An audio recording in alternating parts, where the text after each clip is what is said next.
Nos toca el capítulo más breve de todo lo que es 1 Corintios. Nos toca el capítulo, ¿cuál? 8.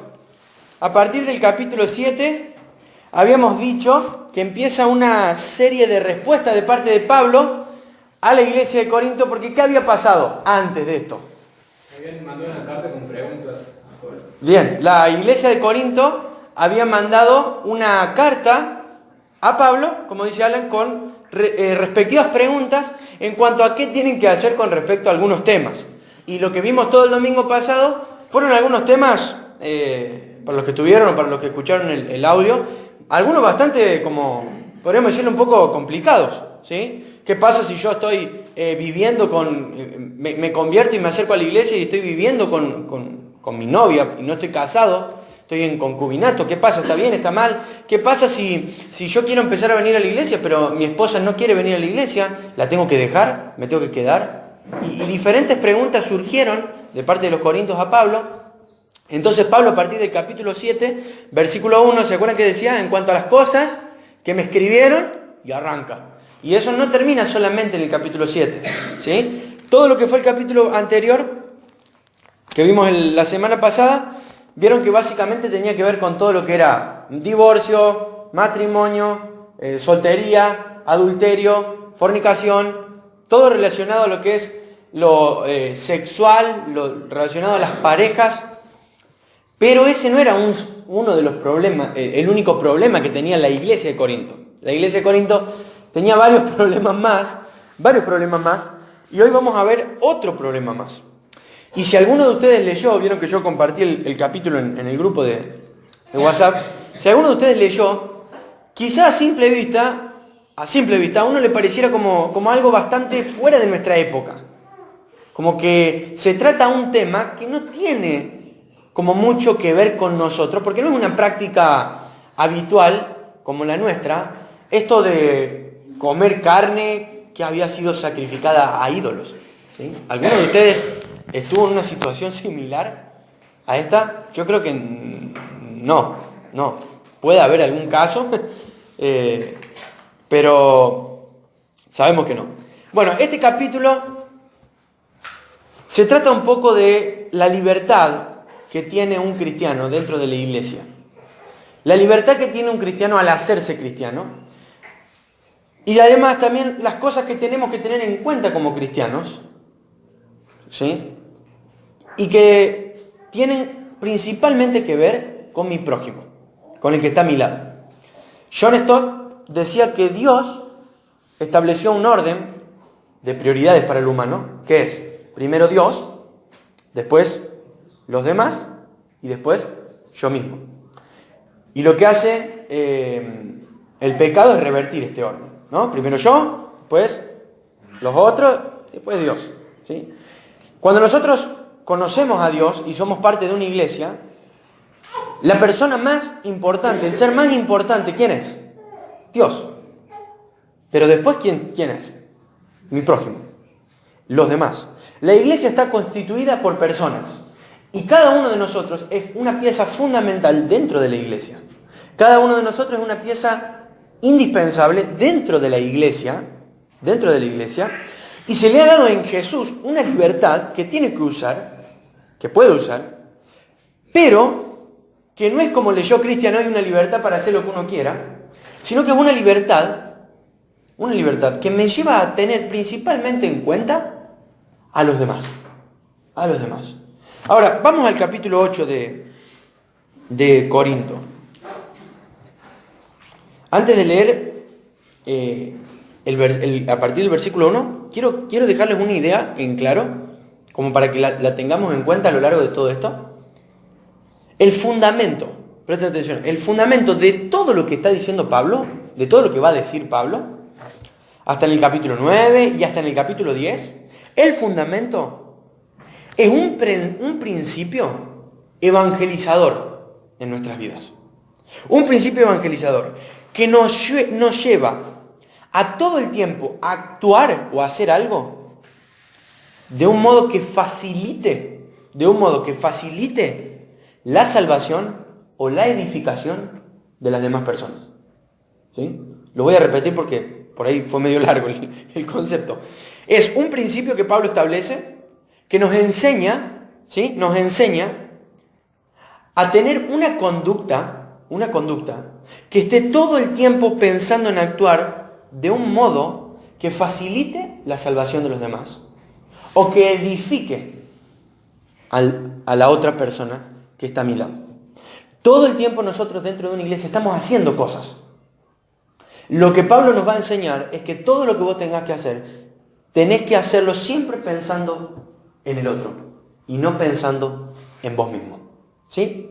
Vamos al versículo 1 del capítulo 8. Ustedes van a tener un título ahí que dice comidas o comida sacrificadas a los ídolos. Dice así, versículo 1. Ahora, con respecto a la pregunta acerca de la comida que ha sido ofrecida a ídolos, es cierto que sabemos que todos tenemos conocimiento sobre este tema. Sin embargo, mientras que el conocimiento nos hace sentir importantes, es el amor lo que fortalece a la iglesia. El que afirma que lo sabe todo, en realidad, no es que sepa mucho. Pero la persona que ama a Dios es a quien Dios reconoce. Entonces, ¿qué acerca de comer carne ofrecida a ídolos? Pues sabemos que un ídolo no es en verdad un Dios y que hay solo un Dios. Versículo 5. Puede que existan esos llamados dioses, tanto en el cielo como en la tierra, y algunas personas de hecho rinden culto a muchos dioses y a muchos señores. Pero nosotros sabemos que hay solo un Dios, el Padre, quien creó todo, y vivimos para Él. Y hay solo un Señor, Jesucristo, mediante el cual Dios hizo todas las cosas y mediante el cual nos ha dado vida. Sin embargo, no todos los creyentes saben esto. Algunos están acostumbrados a pensar que los ídolos son reales. Entonces, cuando comen un alimento que fue ofrecido a ídolos, lo consideran adoración a dioses verdaderos y violan su débil conciencia. Es cierto que no podemos obtener la aprobación de Dios por lo que comemos. No perdemos nada si no lo comemos y no ganamos nada si lo comemos. Pero ustedes deben tener cuidado de que su libertad no haga tropezar a los que tienen una conciencia más débil. Pues si otros te ven, con tu conocimiento superior, comiendo en el templo de un ídolo, ¿acaso se sentirán alentados a violar su conciencia al comer un alimento que se ofreció a un ídolo? Así que a causa de tu conocimiento superior, se destruirá un creyente débil por quien Cristo murió. Cuando ustedes pecan contra otros creyentes, al alentarlos a hacer algo que para ellos está mal, pecan contra Cristo. Por lo tanto, si lo que como hace que otro creyente peque, nunca comeré carne mientras viva, porque no quiero hacer que otro creyente ¿qué? Tropiece. Wow. Lo primero que quiero explicar acá, nosotros cuando durante la semana o un fin de semana queremos comer un asado, ¿dónde vamos? ¿A dónde vamos a comprar carne? A la carnicería, ¿sí? En la época de Corinto, en esta sociedad, en esta ciudad, los templos donde se sacrificaban cosas a los ídolos funcionaban como carnicerías, ¿sí? Cuando vos llevabas un animal para ofrecer un sacrificio a un ídolo, eso no es que el animal se consumía todo completo, ¿sí? Era solo una parte que se consumía, ¿sí? La otra parte quedaba para los que ministraban en el templo y otra parte era derivada a la carnicería y ahí se vendía la carne más barata de todo el pueblo, ¿sí? Hay descubrimientos arqueológicos que también muestran que en los templos también funcionaban estilo restaurantes. Es decir, que vos en un templo tenías un salón grande donde la gente iba a comer. Ahora, ¿cuál era el problema? Esa carne que la gente comía era carne que anteriormente personas la habían traído como un sacrificio a un dios. Puede ser a Zeus, por ejemplo. Un sacrificio a un dios. Entonces, esta era una práctica común y habitual en la sociedad de Corinto. Por esto les digo que por ahí es un tema bastante complicado de charlar, por el hecho de que no es algo que esto se practique en nuestros días. Por lo menos no acá. Nosotros no, cuando vamos a la carnicería, no compramos carne que fue sacrificada a algún dios, con minúscula, o algún ídolo, ¿sí? Pero esto era algo común en la historia, en la época de Corinto. Vos ibas a la carnicería y era carne que había sido sacrificada a un ídolo. Entonces, los corintios podrían haber preguntado en esta carta que nosotros dijimos que apareció, Pablo, ¿qué pasa con respecto a esta carne que fue ofrecida a los ídolos? ¿Qué pasa si la como, Pablo? ¿Está mal si la como? Otra cosa que sucedía era que en estos templos se celebraban banquetes y fiestas, y hasta cumpleaños. Entonces, si Pancho era un adorador pagano, pero yo era conocido con él y él me invitaba, yo iba a saber que en su fiesta se iba a comer carne que previamente había sido sacrificada a un ídolo. Entonces yo como cristiano decía, ¿está bien hacer eso? O sea, ¿está bien que yo vaya y disfrute de esa fiesta comiendo un costillar que ha sido sacrificado a un ídolo? Y era algo que a ellos les generaba una incertidumbre porque no sabían qué hacer. Y como dijimos el domingo pasado, algo muy bueno, muy bueno, que tenemos que hacer cuando no sabemos qué hacer, ¿qué es? ¿Qué es? Preguntar. Los corintios tenían dudas en cuanto a muchas cosas, entonces ¿qué hacen? Preguntan, ¿sí? Cuando yo tengo dudas con respecto a algo, sea algo con respecto a la iglesia, algo con respecto al trabajo, algo con respecto a mi familia, yo debo preguntar y asesorarme, y sin duda que debo preguntarle a aquel que yo creo que me puede dar una respuesta sabia y de parte de Dios. Por eso, la carta no se la enviaron a cualquiera. ¿A quién se la enviaron? A Pablo, al apóstol. Se la enviaron a aquel que hablaba de parte de Dios. Y ellos iban a obtener una respuesta que iba a ser también una respuesta de parte de Dios. Cuando yo tengo dudas, no consulto con la sociedad o con el mundo. Tengo que consultar con Dios. Entonces, Pablo, ¿qué hacemos? ¿Qué hacemos si me invitan a un banquete, a una fiesta, y en esa fiesta se sacrifican carne, se ofrecen para comer carne que ha sido sacrificada a los ídolos? ¿Qué tengo que hacer? ¿Tengo que comerla? ¿No tengo que comerla? Y es muy interesante porque Pablo no va a decir sí o no. Va a establecer un principio, pero lo que él nos va a enseñar es qué ocurre o cómo afecta con el hermano de tu congregación. Porque supongamos que Pancho era una persona que siempre adoró al dios Zeus. Y él siempre ofreció carne sacrificada a los ídolos. Pero hace un año, él creyó en Jesucristo como su Dios, su Señor, su Salvador, como aquel que pagó con todos sus pecados y que le dio una nueva vida. Pancho, como cantamos en la primera canción hoy, recibió libertad, porque al que el Hijo hace libre, lo hace libre de verdad. El tema es que quizás Pancho asistir a un lugar así donde él iba a comer carne que había sido sacrificada a un ídolo, le iba a traer recuerdos del pasado, muy feos. Entonces para él, eso era algo prácticamente malo.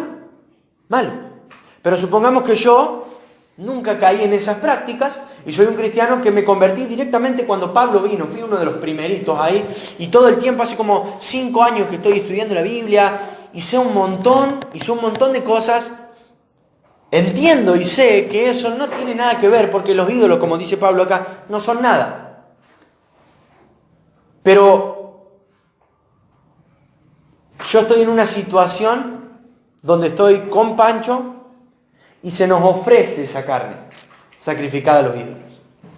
Yo sé que si como no es pecado, porque sé que no es algo malo.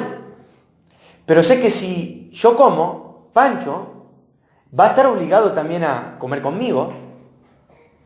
Y cuando él coma, él se va a sentir de una manera mal, de una manera incorrecta, de una manera sentimentalmente mal. Entonces, mi actitud, ¿cuál debería ser? No comer, ¿por qué?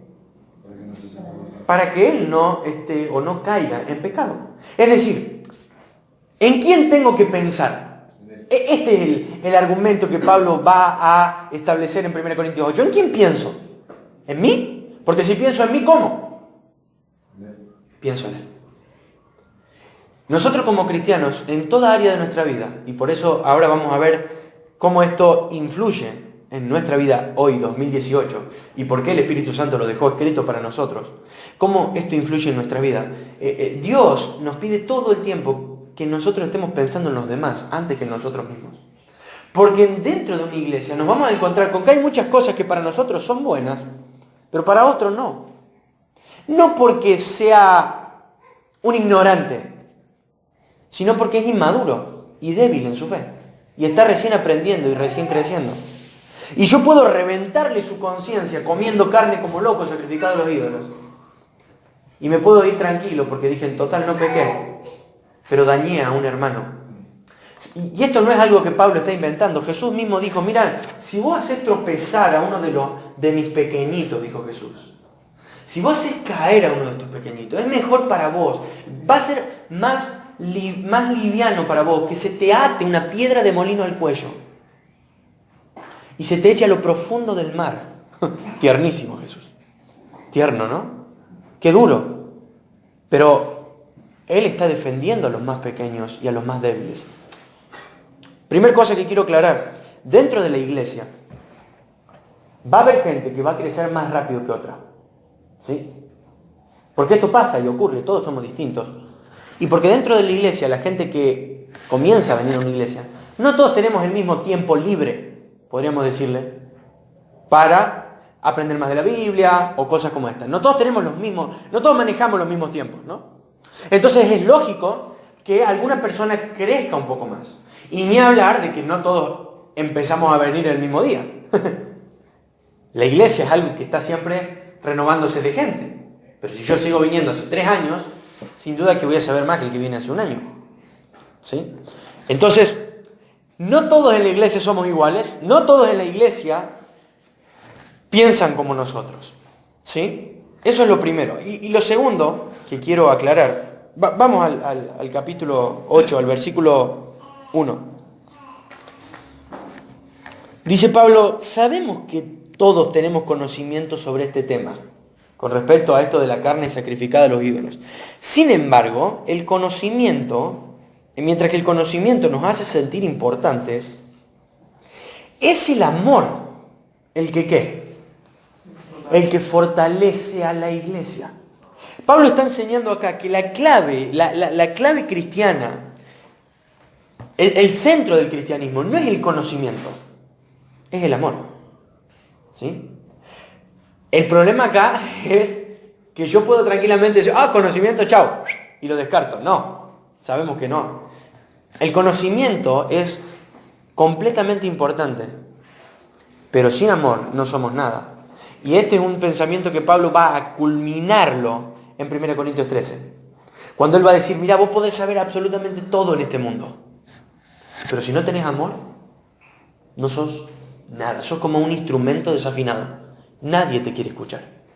Nadie quiere escuchar un instrumento desafinado. Por más de que yo tenga la mejor guitarra de todo el mundo, la más cara, la que fue diseñada y trabajada durante muchos años, si yo la tengo desafinada, no sirve para nada. Si yo tengo todo el conocimiento del mundo, pero mi motor no es el amor, yo no soy nada. No tengo nada. Dice Jesús que la prueba ante el mundo, o sea, lo que nosotros como nosotros nos vamos a mostrar ante el mundo, de que somos verdaderamente sus discípulos, es si tenemos conocimiento los unos con los otros. ¿Dijo eso Jesús? ¿Qué dijo? Si tenemos amor. Es el amor el que hace que la iglesia esté viva. Es el amor, dice Pablo ahí al final del versículo 1, el que fortalece la iglesia. La otra traducción dice el amor es el que edifica la iglesia. Edificar significa hacer que crezca. Es el amor el que hace que la iglesia crezca. Ahora, un error muy común que tenemos como cristianos es tomar algo y desechar lo otro, ¿no? Yo no estoy insinuando en que yo tengo que desechar el conocimiento. Porque sin conocimiento, porque vos podés tener todo el amor del mundo y si no tenés conocimiento, estás exactamente en la misma.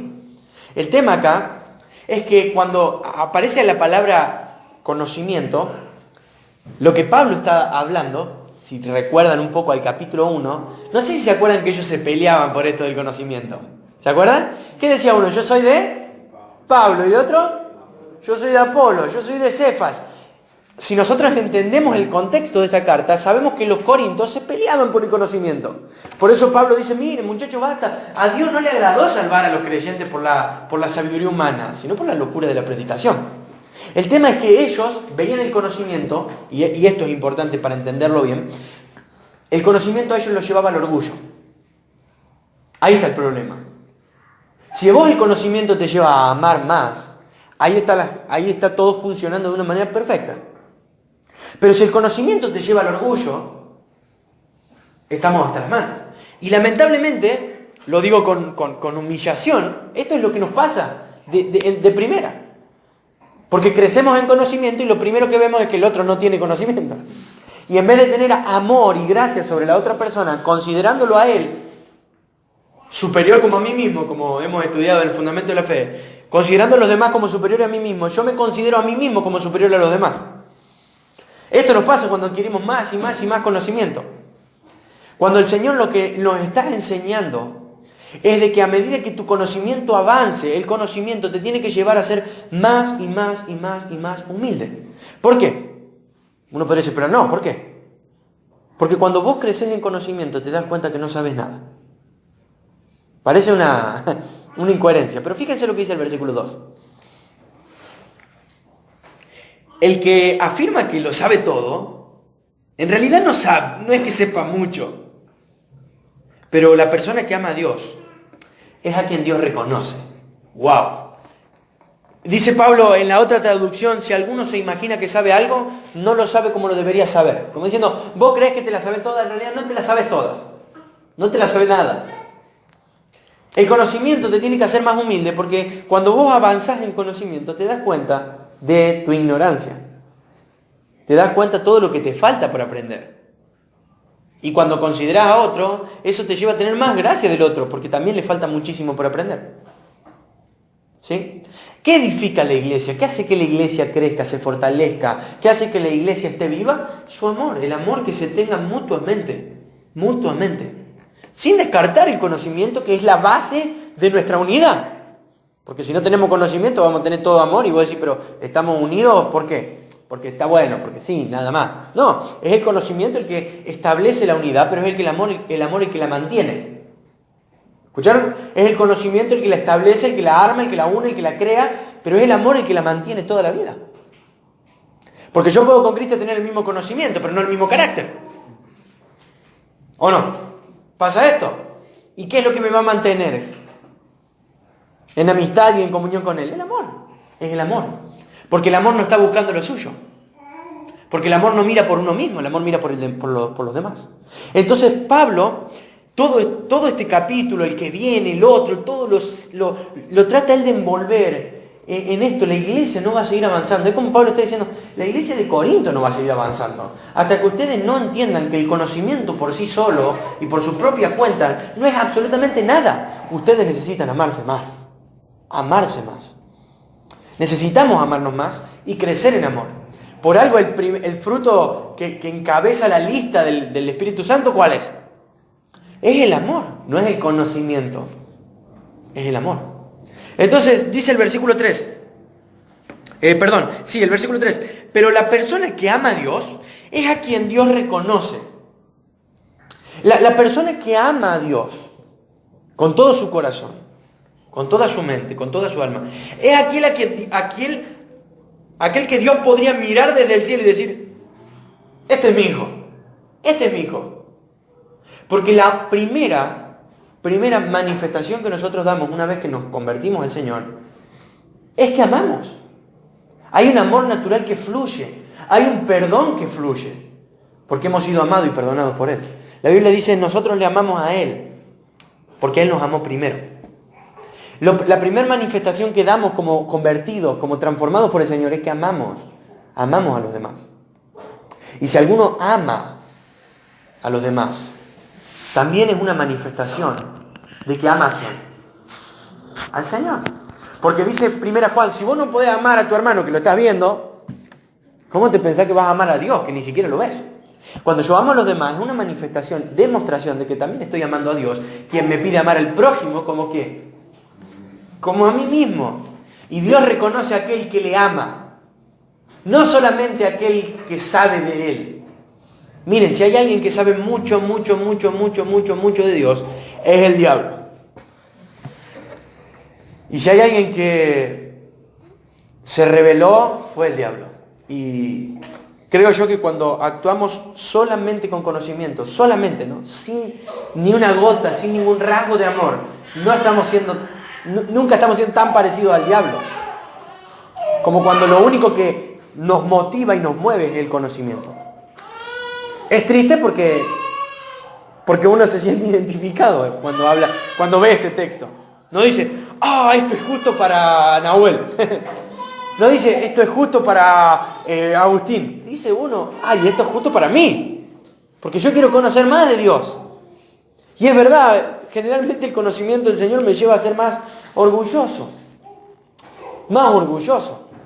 Y me debería llevar a ser más, ¿qué? Más amoroso. Más amoroso. Pablo dice a partir del versículo 4, entonces, ¿qué acerca de comer carne ofrecida a los ídolos? Pues sabemos que un ídolo no es en verdad un Dios, y que hay solo un Dios en la tierra, y algunas personas, de hecho, que hay solo un Dios, versículo 5, puede que existan esos llamados dioses, tanto en el cielo como en la tierra, y algunas personas, de hecho, rinden culto a muchos dioses y a muchos señores. Y miren lo que dice el versículo 6. Pero nosotros sabemos, dice Pablo, nosotros sabemos que hay solo un Dios, el Padre, quien creó todo. ¿Y qué? Me encanta esa frase. Y vivimos para Él. Y hay solo un Señor, Jesucristo, mediante el cual Dios hizo todas las cosas y mediante el cual nos ha dado vida.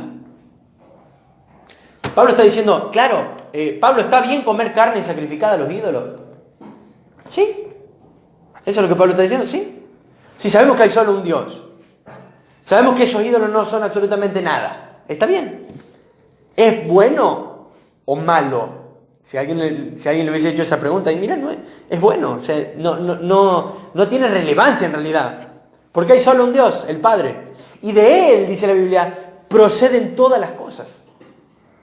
Y hay un solo mediador, que es nuestro Señor Jesucristo. Entonces Pablo dice, hablando del conocimiento, nosotros sabemos esto. Pablo no es que está diciendo, no, aguante el amor nomás. Yo no sé, no tengo ni idea, pero por amor dale nomás. No, Pablo la tenía bien clara. Si hay alguien que defendió como nunca el conocimiento, fue Pablo. Fue Pablo. Entonces Pablo dice, muchachos, sabemos que hay solo un Dios. Sabemos que de Él proviene todo. Sabemos que Él creó todo. Y además, dice Pablo, sabemos que los ídolos no son nada. Sabemos que no existen. Sabemos que no tienen ninguna clase de poder. ¿Sí? ¿Qué hacemos? Entonces, dice Pablo el versículo 7, sin embargo, no todos saben esto. No todos los creyentes saben esto. Es decir, como que Pablo dice, espera, está bien, vas bien por ahí, pero escuchá, dice Pablo, lo que vos sabés, ¿qué pasa? No todos lo saben. Es un gran error asumir que cuando yo estoy aprendiendo más, el otro también. Porque no todos aprenden a la misma velocidad. Y lamentablemente, si hay una persona que es inconstante en asistir a las reuniones, inconstante en su lectura de la Biblia, sin duda que en conocimiento no va a ir a la misma velocidad. Pero sabemos que eso no lo hace menos hijo de Dios. Sabemos que eso no lo hace menos cristiano. No lo hace menos hermano. Y no lo hace menos merecedor de mi amor. Pablo dice en Romanos que hay una deuda que nosotros nos tenemos. Y dice Pablo, no deban nada a nadie ustedes, sino que el amarse unos a otros. Y no pone una condición de la persona a la que yo debo amar. De hecho, si pone una condición, ¿qué pasa? No es amor. Porque el amor, la definición de amor es incondicional. Si yo voy a amar a alguien por algo, eso no es amor. Eso no es amor. Podrá ser un invento de amor humano, pero no el amor que Dios enseñó. El amor que Dios enseñó es incondicional. Y Pablo lo va a detallar muy bien en 1 Corintios 13. Y va a decir, el amor no va a buscar lo suyo. El amor ama la verdad, también va a decir. Todo lo sufre, todo lo espera, Todo lo soporta el amor. El amor es la clave para que nosotros crezcamos como iglesia. El amor es la clave. Y es más, el amor es lo que Dios puede estar dándonos como reto, como una falta de por qué no crecemos. ¿Se entiende? A veces Dios dice, vos estás llegando hasta acá, pero tu amor está llegando hasta acá. Es que vos estás llegando hasta acá en tu vida espiritual, en tu iglesia, porque tu amor está llegando hasta acá. Tu deseo de amar a los demás llega hasta acá. Entonces es lógico que tu iglesia, que tu vida espiritual llegue hasta ahí. Porque Dios va a hacer que la iglesia avance, la iglesia local avance, en la medida que la iglesia se revista del amor de Cristo, del amor que proviene del Espíritu Santo. Pero si nuestro amor tiene un límite y nosotros le ponemos un límite por nuestro pecado, por nuestra inconstancia, por nuestra falta de fe o lo que sea, sin duda que no vamos a ir más allá de esto. Sin duda.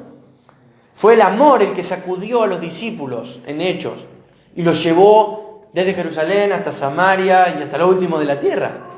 Fue el amor el que motivó a Pablo a hacer tantos viajes misioneros y recibir la piedra y recibir la cárcel y recibir los azotes. Fue el amor el que lo mantuvo firme. Pablo decía, yo oro y lloro todos los días por ustedes. Los amo. La Biblia habla de Jesús como una persona que todo el tiempo amaba. Dice que cuando vio al joven rico, viéndole, dice la Biblia, le amó. Le amó. Le amó. Cuando vio a las multitudes y vio que estaban desamparadas, como ovejas sin pastor, dice la Biblia que él tuvo compasión de esa gente. Somos seguidores de un Jesús que amó. Que amó. Y amó hasta la muerte en la cruz. Somos seguidores de un Jesús que Él mismo era el conocimiento. Él era el conocimiento. Si ustedes leen el Proverbio 5, se habla de la sabiduría, es como si estuviera literalmente hablando de Jesús. Jesús es el conocimiento. No hay nadie que sepa más que Jesús. De hecho, ni siquiera Jesús contiene conocimiento, sino que Él es en sí mismo todo el conocimiento. Sin embargo, vino a la tierra y amó. Amó. ¿Enseñó Jesús? Sin duda. Su ministerio era todo el tiempo enseñar. Pero amó. Amó. Amó a los discípulos. Amó a los que lo mataron. Él nunca dejó de amar. Padre, dice en la cruz, ¿se acuerdan? Perdónalos. No saben lo que hacen. Eso es amor. Eso es amor. Y el cristiano y la iglesia va a crecer y va a ser edificada. ¿Cuándo? Cuando se amen unos a otros. Cuando nos amemos. Por eso Jesús dice, vos amás a Dios y amás a tu prójimo y ya cumpliste la ley. Es el cumplimiento de la ley. El amor a Dios y el amor a los demás. Entonces Pablo dice, sabemos que hay solo un Dios, sabemos que hay solo un mediador, sabemos estas cosas, pero mirá, tranquilo, frená. No todos lo saben. Qué corazón pastoral tenía Pablo, ¿no? Qué corazón de una persona que puede mirar todo el panorama. Yo, en el lugar de Pablo, siendo de estos creyentes que tenían más conocimiento, sin duda que hubiese sido de estos que planteaban de Pablo, aflojarle a aquellos que se ponen locos porque comemos algo sacrificado a los ídolos. Decirle algo. Si sabemos que no es nada. A ver, Pablo, ¿podés retarlos? Sin embargo, ¿con quién se le agarra Pablo? Con aquellos que más sabían. Dicen, no, tranquilo, mirá, ellos no todos saben todo. De hecho, vos que crees que sabés algo, no lo sabés como lo deberías saber. Imagínate el resto. Vos que sos el que más conocés, no sabés todo como deberías saber. Imagínate el resto. Tranquilo, dice Pablo, frená, baja un cambio. Amor, amor. Amor a los demás. Eso es lo que caracteriza a la iglesia, al cristianismo, a la vida espiritual verdadera, el amor por los demás. Y Dios va a hacer que la iglesia en Despeñadero crezca en la medida que nosotros crezcamos en amor. En la medida en que nosotros miremos a Jesús como un Jesús lleno, completo, repleto de amor, que amaba a los demás, amaba al otro, que los ponía al otro en primer lugar y no a sí mismo. Dice el versículo 8, leo de vuelta el 7, dice, no todos los creyentes saben esto. Algunos están acostumbrados a pensar que los ídolos son reales.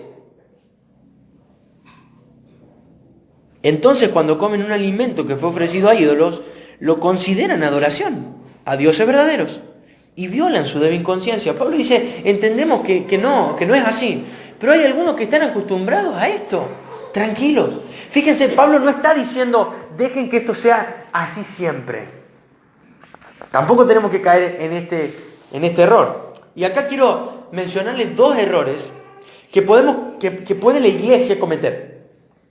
El primer error lo podemos llamar separatismo. Separatismo. Todo está mal. Todo está mal. Todo lo que hagamos, si no está realmente así escrito en la Biblia, todo está mal. Todo está mal. Entonces, tomar alcohol está mal, porque en ningún lado la Biblia dice tenés que tomar alcohol. Todo está mal. Esto es una postura incorrecta. ¿Sí? No podemos actuar como separatistas. La otra postura que está mal se llama sincretismo. Sincretismo es como la mezcla de dos cosas. Tampoco está bien que, bueno, la Biblia no lo dice, entonces le damos y hacemos lo que sea. En ningún lado la Biblia dice que no puede ir a un boliche, como el boliche. En ningún lado la Biblia dice que no puedo fumar. En ningún lado la Biblia dice esto. Fumemos. ¿Ven?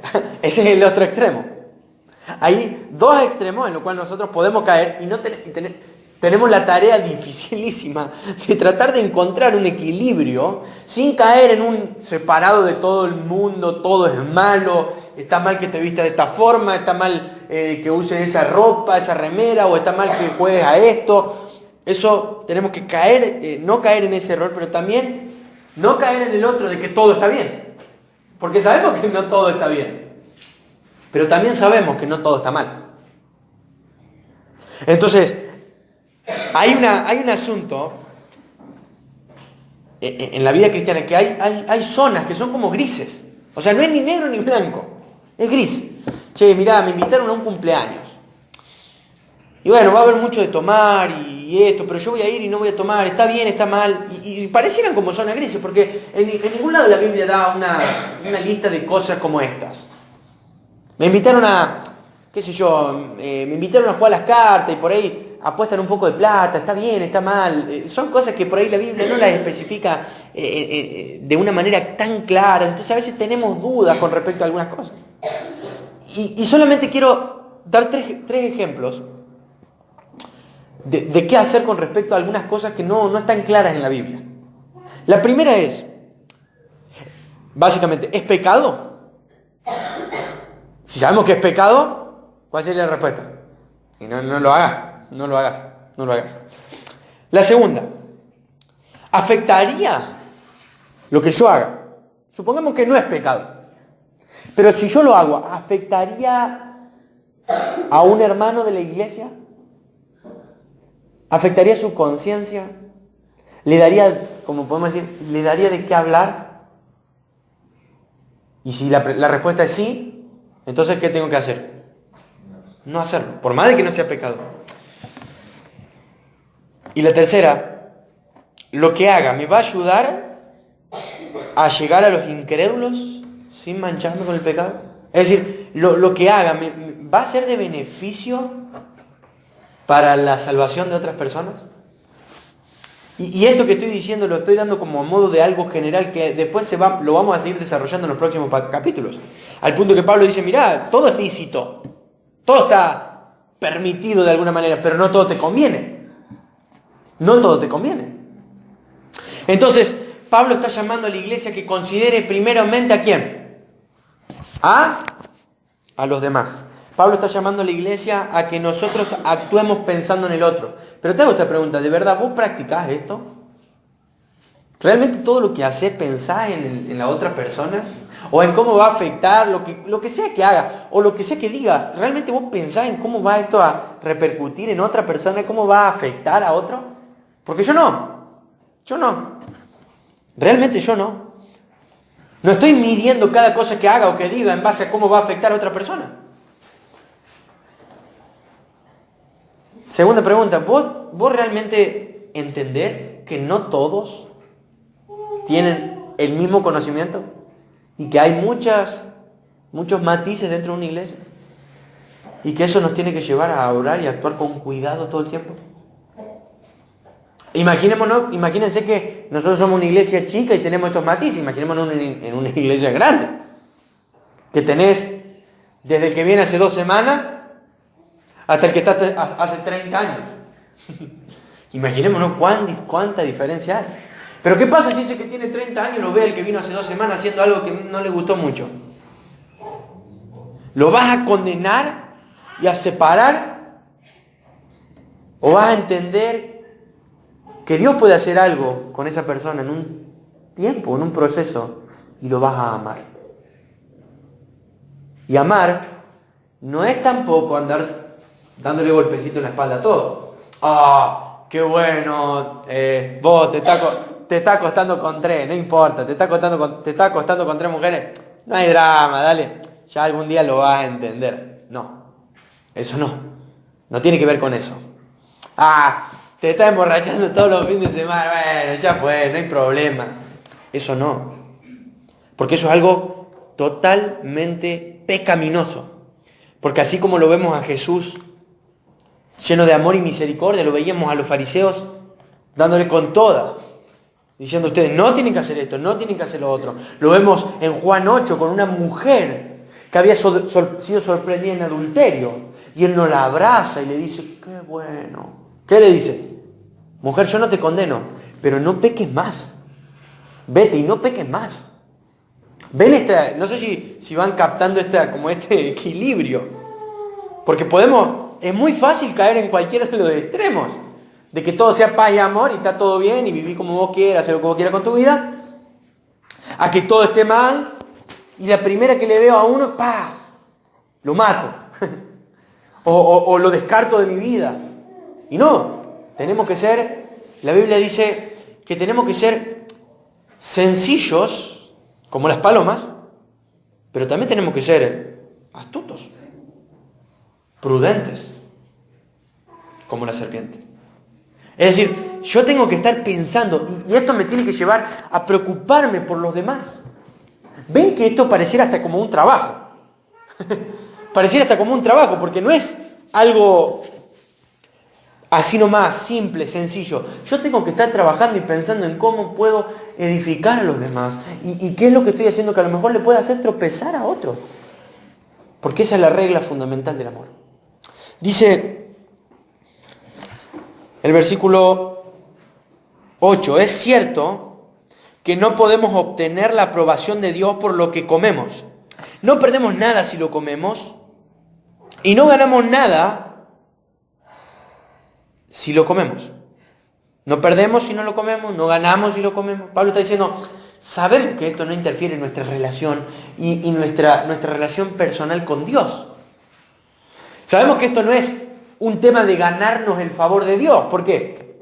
Porque ya lo tenemos ganado el favor de Dios. Por eso es un tema directamente acerca de la libertad cristiana. Porque le está hablando a cristianos que ya han sido salvados por Dios. Le está hablando a cristianos que ya han sido perdonados por Dios. Entonces Pablo dice, sabemos que no es malo si comes, si no comes, sabemos.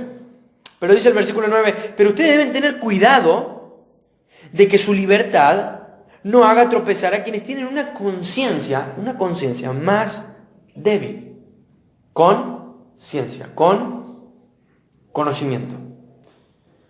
Pablo está diciendo, sabemos que esto no interfiere en nuestra relación con Dios. Sabemos cómo es nuestra libertad, pero cuidado de que lo que vos hagas no haga tropezar a otros, no haga tropezar a otras personas. Quizás no estés pensando en algún ejemplo práctico, porque es difícil. Pero entendamos la idea global de este texto. Yo fui salvado por Jesús, puesto en una iglesia, donde está lleno de personas diferentes, en carácter, en conocimiento, lo que sea. Y el Señor me pide que ame y ejercite el amor, porque es lo que va a darle crecimiento a la iglesia y testimonio al mundo. ¿Sí? El amor le da crecimiento a la iglesia y testimonio al mundo. El amor le da eso. Y debemos crecer en esto. No lo hemos alcanzado. Estamos en la misma situación que Corinto. No lo hemos alcanzado, pero debemos correr hacia eso, buscar eso, vivir y entender de que estoy puesto para los demás y no para mí mismo. Vivo para los demás y no para mí mismo. Pablo va a hablar y a especificar un poco de la gravedad de esto. Dice, versículo 10, pues si otros te ven con tu conocimiento superior, comiendo en el templo de un ídolo, ¿acaso no se sentirán alentados a violar su conciencia al comer un alimento que se ofreció a un ídolo? Así que a causa de tu conocimiento superior, se destruirá a un creyente débil por quien Cristo murió. Y esa palabra se destruirá es como es la palabra contraria a edificar. ¿Qué dice el versículo 2? Que el amor nos hace edificar la iglesia. Y justamente cuando yo dejo de pensar en los demás y solamente pienso en mí mismo, eso trae como resultado destrucción. ¿Ven ese paralelo que Pablo plantea? Pablo dice, porque era su tarea, como es nuestra tarea. La Biblia dice en Pedro que nosotros somos como una piedra viva, puesta en un edificio celestial, que es la iglesia. Vos sos una piedra más, yo soy una piedra más. Una piedra más en la gran construcción de Dios. Una piedra más. Y Pablo dice, si vos no estás preocupado por los demás, si no estás pendiente de los otros, vos vas a hacer que se destruya o que se pierda ese hermano por quien Cristo Jesús murió y dio de su sangre. ¿Cuántas veces podemos despreciar a alguien por quien Jesús murió? Y creo yo que cuando Pablo habla de este sacrificio de Jesús ahí, está hablando del valor que para Jesús tiene esa persona. Y del amor que Jesús tiene para esa otra persona. Es como si Jesús te dijera, ama a los otros porque yo los amo. Hacé lo que yo hago. Porque la Biblia dice que el cristiano tiene que vivir como Cristo Jesús vivió. ¿Y cómo vivió Cristo? Amando. 1 Juan capítulo 2, versículo 6. Dice, si vos creés en el Señor, debés vivir de la misma manera que Jesús vivió. ¿Y cómo vivió Jesús? Amando. Amando. Amando. Todo el tiempo amando. Y Pablo dice, ojo, porque a veces vos por tu conocimiento superior estás haciendo algo que hace que se pierda a alguien que Cristo amó. Que Cristo amó. Y es tristísimo esto. Que mi conocimiento me lleve a frustrar a un hermano, a perder a un hermano porque en Cristo Jesús dio la sangre. ¿Qué problema en casa había cuando vos le rompés algo a tu mamá de valor, no? Me rompiste el jarrón que costó no sé cuánto. O me tiraste el cuadro que era carísimo. Me rompiste esto, lo otro. Ni hablar lo que hemos tenido la mala experiencia de chocarle el auto a los padres. ¡Wow! ¡Qué feo! Estás dañando algo de valor. Y en la iglesia yo tengo la posibilidad, porque soy un pecador, de dañar a alguien de extremo valor para Jesús.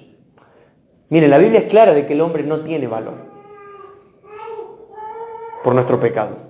Pero es muy clara que de tal manera amó Dios al mundo que dio a su único hijo. Es decir, que la Biblia da en claro que no tenemos valor, pero que Dios nos amó y entregó a su hijo. A la persona que hoy está sentada a tu lado y enfrente, y todos los que estamos acá, todos los que estamos en Cristo, todos nosotros hemos sido pensados, seleccionados por Dios desde antes de la fundación del mundo. Y en la cruz Jesús pagó el precio por nuestros pecados. Él murió por nosotros. Y no hay una demostración más grande de amor, dice Romanos 5:8. Que siendo aún pecadores, Cristo Jesús muera por nosotros. Pero ¿qué estamos haciendo nosotros con ese otro por quien Cristo Jesús murió? ¿Qué estoy haciendo yo como cristiano por ese otro por quien Cristo Jesús murió? ¿Lo pateo simplemente porque no tiene el mismo conocimiento que yo? ¿O lo aliento en amor a crecer? ¿Lo rechazo simplemente porque no sabe como yo? ¿O lo abrazo con el amor de Cristo Jesús? Gracias, Nel. Me amas. ¿Qué línea tan tan fina y qué difícil es esto. Tan difícil que solo Dios lo puede hacer. Tan difícil que solo el Espíritu Santo lo puede producir. Tenemos que crecer en amor. Que eso te quede grabado. Y creo que esto el mensaje habrá valido la pena. Tenemos que crecer en amor y en la preocupación por el que está a mi lado. Con los jóvenes el otro día compartí un pensamiento que me venía, esto que tenía que ver con que si nosotros siendo pocos no nos amamos, de alguna manera no nos estamos preparando si en algún momento somos el doble. Y que Dios tiene todas sus razones para no permitir que crezcamos como número si no resolvemos nuestros problemas con los pocos que somos. Y me parece una grandiosa idea de parte de Dios que no crezcamos. Me parece una lógica idea de parte de Dios que no permita que 5 sean 10 y esos 5 se llevan mal. Me parece que sea una lógica idea de parte de Dios que esos 10 no sean 20 si entre esos 10 no se cubren, no se llevan sus cargas, no oran entre ellos. Me parece una lógica idea. ¿Para qué va a añadir a uno más para desatenderlo? Me parece una idea muy lógica de parte de Dios. Una idea muy coherente de parte del Señor. No permitir que la iglesia crezca si no estamos preparados para eso. Si no somos lo suficientemente maduros para llevarnos bien entre 5, no tiene sentido que menos lo vamos a hacer cuando seamos 10. Todos sabemos que en la convivencia, mientras más seamos, es un poco más complicado. ¿O no, familia Romero? Es más complicado que una persona que a lo mejor es un padre o una madre y solamente un bebé. Aunque también es complicado. En la convivencia es complicado, es difícil. Es difícil. Y en la convivencia en la iglesia también. Porque nos conocemos de cerca, como decía la otra vez, más en un pueblo que tenemos la posibilidad de conocernos remil más de cerca. Pero eso nos tiene que alentar a amarnos. Porque cuando yo conozco lo suficiente a una persona y aún así la amo, ahí la estoy amando. Porque si la amo porque la veo 2 horas los domingos y mucho amor que hay, no hay ahí. Yo estoy aprendiendo a amar cuando conozco lo peor de esa persona. Y aún así decido amarla. Porque si hay alguien que conoció lo peor de mí, fue el Señor. Si hay alguien que conoció la peor porquería de mí, fue el Señor. Decía un predicador, Él es el único que más te conoce y es el que más te ama. Es el que más te conoce y el que más te ama. Y en la iglesia nosotros crecemos en el conocimiento mutuo y eso nos tiene que llevar a amarnos. A amarnos más. No a asustarnos. Porque a veces parece que nos asustamos porque somos todos demasiados pecadores. Pero así es la iglesia.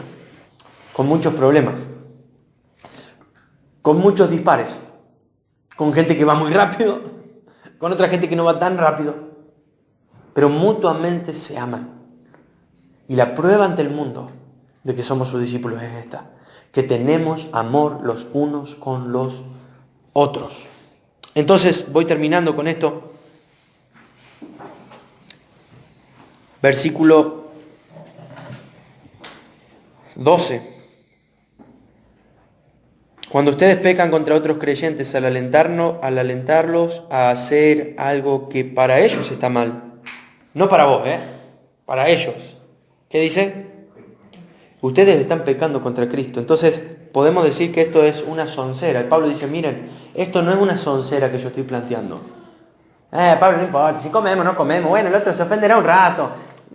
Es lo mismo. Pablo está diciendo, no, tranquilo, mira, esto es más grave de lo que vos creés. Porque si vos estás haciendo algo que para el otro está mal, y que eso lo lleva a caer o a tropezar, vos estás pecando contra el Señor Jesús. Vos estás pecando directamente contra Jesús. Pablo está diciendo, tu problema no es con el otro. Vos no estás teniendo un problema con el otro, estás teniendo un problema con Jesús. Y si hay algo que queremos como iglesia, es amar más al Señor Jesús. Y no tenemos que lograr esto. No tenemos que llegar a este punto. Por tanto, dice, un versículo muy duro para los amantes del asado, si esto fuera literal, ¿no? Por lo tanto, si lo que como hace que otro creyente peque, nunca más comeré carne mientras viva. Ni bondiola. porque no quiero hacer que otro creyente tropiece. ¡Wow! Es muy fuerte lo que Pablo dice. Más para el argentino. Porque Pablo está diciendo, mirá, por más de que yo ame, dicen los que saben, que ahí en el templo vos conseguías los mejores precios, hasta conseguías las mejores carnes. Y no es del siglo XXI que a la gente le gusta la carne. Es desde siempre. Pero me llama mucho la atención, Pablo dice, mirá, si esto hace caer a mi hermano, yo no comería carne nunca más. Y uno podría decir directamente, a mí se me viene solo una palabra a la mente, exagerado. Pablo, no es exagerado. No es exagerado. Y Pablo dice, no. Porque cuando yo hago que el otro peque, yo estoy pecando contra Cristo y como cristiano soy llamado a vivir de una manera santa. Y una manera de vivir santa es una manera de vivir que no deshonra a Jesús. Y Pablo dice, si yo voy a deshonrar a Jesús con lo que hago, no voy a comer carne nunca más, porque mi preocupación principal es no pecar contra Cristo. ¡Wow! En el centro de la frente la patada. Para todos. Porque vivimos pensando en nosotros, porque vivimos realmente conscientes de nuestros derechos. ¿Y qué nos enseña Dios? Vos no tenés derechos. Tu derecho es ir derecho a amar al otro. Ese es tu derecho. ¿Será que el Señor no nos permite crecer como iglesia porque nos falta amarnos? Sería muy triste, y creo que lloraría mucho, si el Señor viniera y dice, a vos te faltó amor. A vos te faltó mucho amor. Para mí sería muy duro. O sea, entendemos que cuando nos muramos vamos a mirar para atrás y vamos a decir, nos faltó amor, ¿no? Porque nunca amamos de una manera correcta y perfecta. Pero qué triste que el Señor venga y diga, a vos te faltó amor. Te faltó conocerme un poco más. Y ni hablar de aquello que en Mateo 7 dice, vos hiciste un montón de cosas, pero yo no te conozco. Yo no te conozco. Termino con el capítulo 10, porque dice algo muy parecido a esto. Quiero leer a partir del versículo 23. Ustedes dicen, se me permite comer cualquier cosa, pero no todo ustedes dicen, se me permite hacer cualquier cosa, pero no todo les conviene. Dicen, se me permite hacer cualquier cosa, pero no todo trae beneficio. No se preocupen por su propio bien. Es decir, no te preocupes por vos. Basta de preocuparte por vos. Sino por el bien de ¿quiénes? De los demás, de la iglesia.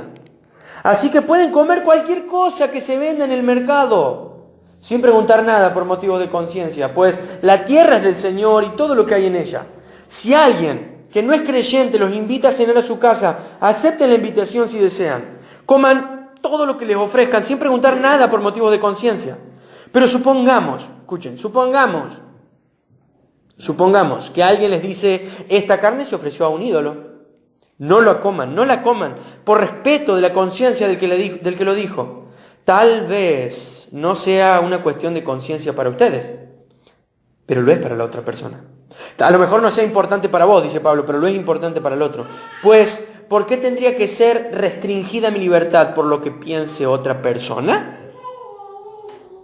Si puedo darle gracias a Dios por la comida y disfrutarla, ¿por qué debería ser condenado por comerla? Y acá viene un versículo de los más citados de la Biblia, pero qué lindo que es entenderlo en este contexto. Dice el versículo 31, así que coman o beban, o cualquier otra cosa que hagan, háganlo todo para la gloria de Dios. Personalmente se me iluminó mucho el entendimiento de este versículo cuando entendí dónde estaba puesto en la Biblia. Y cuando Pablo dice, así sea que coman o beban, hacelo para la gloria de Dios, se está refiriendo cuando vos comas o bebas, hacelo de tal forma que edifique a los demás, porque eso le da gloria a Dios. Y porque eso no es pecar contra Cristo. Cuando vos hagas algo en la vida, poné a otro por encima tuyo, poné a otro frente a vos, como más importante que vos, porque eso le da gloria a Dios. Y como iglesia somos llamados a darle gloria a Dios con toda nuestra vida, con todo lo que hagamos, con todo lo que pensemos, con todo lo que leamos, lo que sea. Somos llamados a darle gloria a Dios. Así sea que coman o beban, dice Pablo. Así sea que hagas lo que sea que hagas. Pensá en Dios, pensá en su gloria. Porque si te estás poniendo a vos en primer lugar en tu vida, ¿para quién es la gloria? Para vos. Y si estás poniendo a los demás, es para Dios. Entonces pongamos a los demás por encima. Y empecemos a amarnos de una manera sacrificial. Que ya lo vamos a ver más adelante, pero recuerden, el amor es sacrificio. El amor no es, está bien, fluye. No, el amor es sacrificial. Si no me creen que es sacrificial, pregúntenle a Jesús. El amor cuesta. Y en el amor vos muchas veces salís perdiendo. Preguntale a Jesús. Preguntale a Pablo, que dice yo amándolos más, soy amado menos. Pero es un desafío hermoso que el Señor nos invita a aceptar. Vivir amándonos. Vivir perdiendo de lo nuestro, para que cuando algún día no estemos más, se diga, este le dio gloria a Dios porque vivió para los demás, no para sí mismo. Este le dio gloria a Dios porque puso a los demás por encima de sí mismo, como superiores, porque estuvo dispuesto a dejar hasta otras cosas que le convenían y que no eran pecado en sí misma, por el beneficio de los demás. Esa persona le dio gloria a Dios. Démosle gloria a Dios con nuestras vidas. Démosle gloria a Dios como iglesia, como cristianos, como empleados, como lo que sea que seamos. Démosle gloria a Dios, poniéndolo a Él y a los demás en primer lugar y a nosotros a lo último. ¿Sí? Vamos a orar y pedirle al Señor que nos ayude con